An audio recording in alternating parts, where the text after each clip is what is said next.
শয়তানের লেখা ভয়ঙ্কর রহস্যে ঘেরা বইয়ের সন্ধান।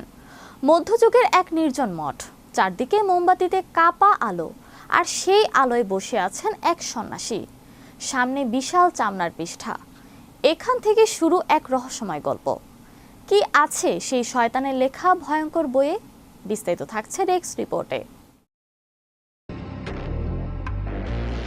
মধ্যযুগের এক নির্জন মঠ, চারদিকে মোমবাতি কাপা আলো, আর সেই আলোয় বসে আছে এক সন্ন্যাসী। সামনে বিশাল চামড়ার পৃষ্ঠা, সময় খুব কম, আর শাস্তি ভয়ঙ্কর মৃত্যুদণ্ড। এখান থেকেই শুরু হয় এক রহস্যময় গল্প।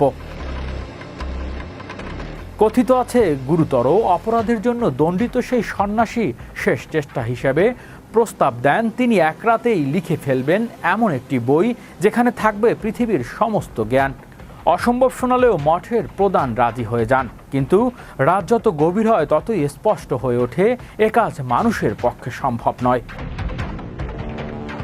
ভয় আর মৃত্যুর আতঙ্কে সন্ন্যাসী নাকি সাহায্য চান শয়তানের কাছে, বিনিময়ে নিজের আত্মা উৎসর্গর প্রতিশ্রুতি দেন। কিংবদন্তি বলে সেই রাতের শয়তান এসে বইটি সম্পূর্ণ করে দেয়, আর সেই বই আজ পরিচিত ডেভিলস বাইবেল নামে।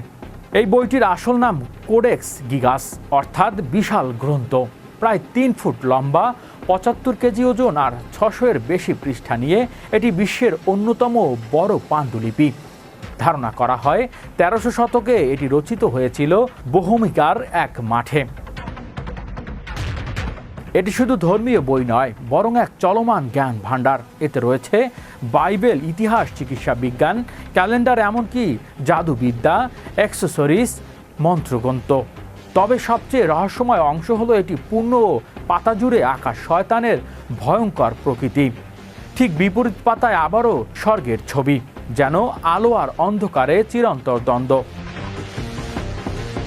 গবেষক বলছে এই বই এক রাতে নয়, বরং 20 থেকে 30 বছর একজন মানুষই লিখেছে।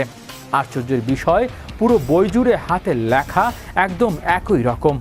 তাহলে প্রশ্ন থেকে যায়, এটি কি শুধুই মানুষের সৃষ্টি, নাকি লুকিয়ে আছে আরও গভীর কোনো রহস্য? হয়তো কোডেক্স গিগাস শুধু একটি বই নয়, এটি মানুষের ভয়, বিশ্বাস এবং অজানার প্রতি চিরন্তন আকর্ষণের প্রতিচ্ছবি। হৃদয় আশিস, বিশ্ব বাংলা 24 নিউজ ডেস্ক।